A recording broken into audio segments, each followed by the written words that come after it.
¿En qué se parece la crisis del 29 con la epidemia del coronavirus? Quédense en este episodio de Conopraxis para averiguar.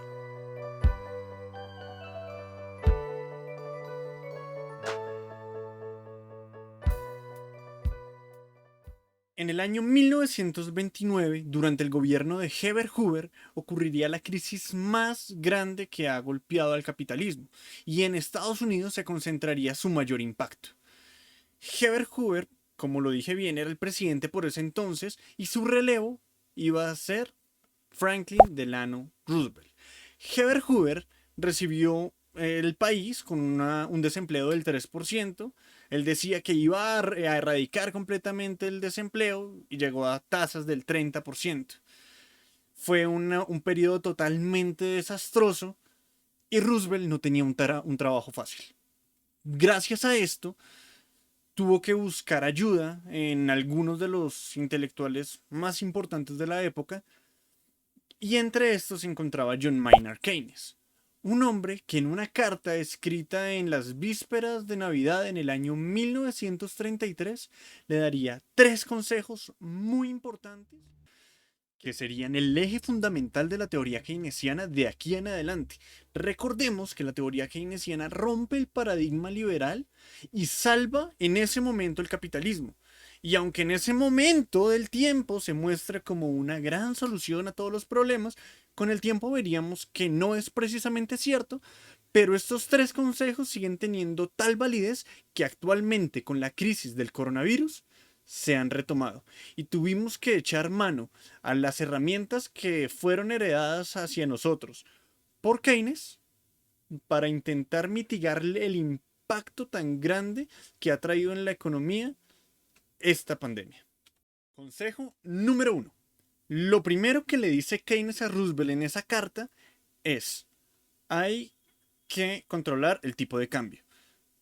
En ese momento Roosevelt no lo vio viable debido a su posición política, y en este momento tampoco. ¿Por qué?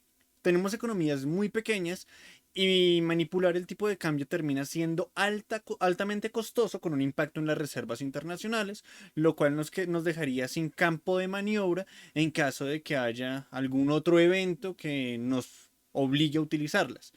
Así que, primera herramienta queda en cierta medida descartada. Sí se ha usado, porque no se va a decir que no, por lo menos en Colombia se ha hecho uso de las reservas, por lo menos reservas en oro para poner mayor liquidez en la economía, pero no es la alternativa ni más fuerte ni más viable para estas economías pequeñas.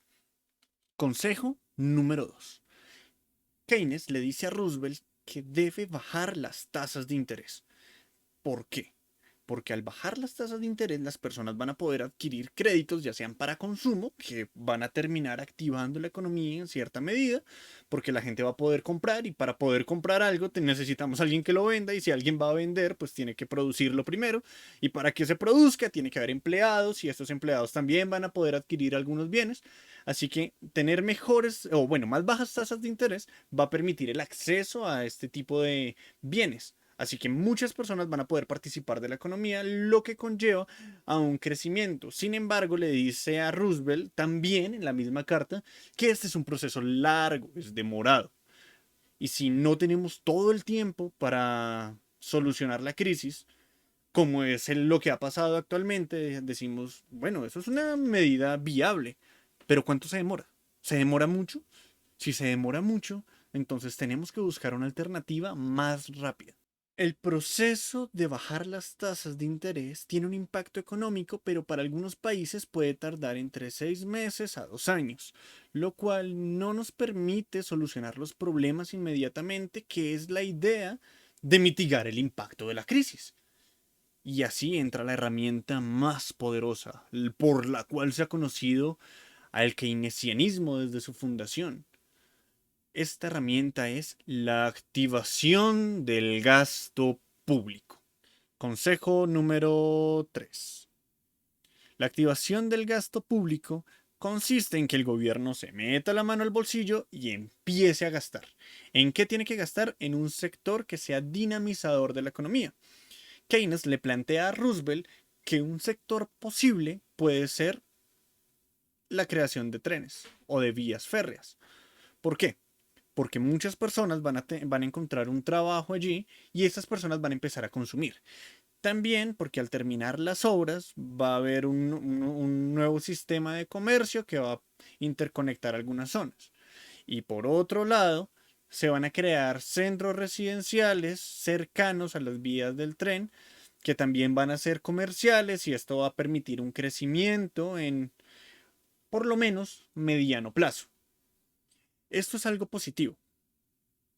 Si trasladamos esta política a nuestros tiempos, hay que buscar, dependiendo del país, qué sector puede ser dinamizador de la economía, qué sector puede mover toda la estructura económica para generar un mayor crecimiento y ayudar a mitigar el impacto de la crisis, que es en últimas el fin que se está persiguiendo a través de estos tres consejos.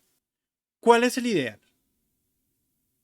Lo que se busca es que las políticas que tome el gobierno en el marco de una crisis como la actual vayan encaminadas a una combinación de las políticas anteriormente descritas. Primero, tipo de cambio, tasas de interés y dinamización a través de gasto público. Tiene que buscarse un equilibrio entre estas políticas, como bajas tasas de interés que van a repercutir en el mediano plazo, pero también son importantes, y un gasto público que nos vea o que nos genere un efecto inmediato. Por otro lado, los recursos deben salir de una combinación de el crecimiento que se genere a través del mismo gasto, que este es el efecto multiplicador, el acceso a deuda pública, ya sea interna como externa, emisión de bonos y demás, un acceso a las reservas internacionales, recurrir a ellas para dinamizarlo, y en caso de que sea realmente imposible no hacerlo de otra forma, imprimir dinero, teniendo en cuenta que esto va a ser un impuesto inflacionario para el grueso de la población. Así que esto es todo, quedan muchos temas para reflexionar, algunos temas también podían ser profundizados y estos podrán ser tratados en un siguiente capítulo de Iconopraxis, así que nos vemos hasta la próxima. Suscríbete.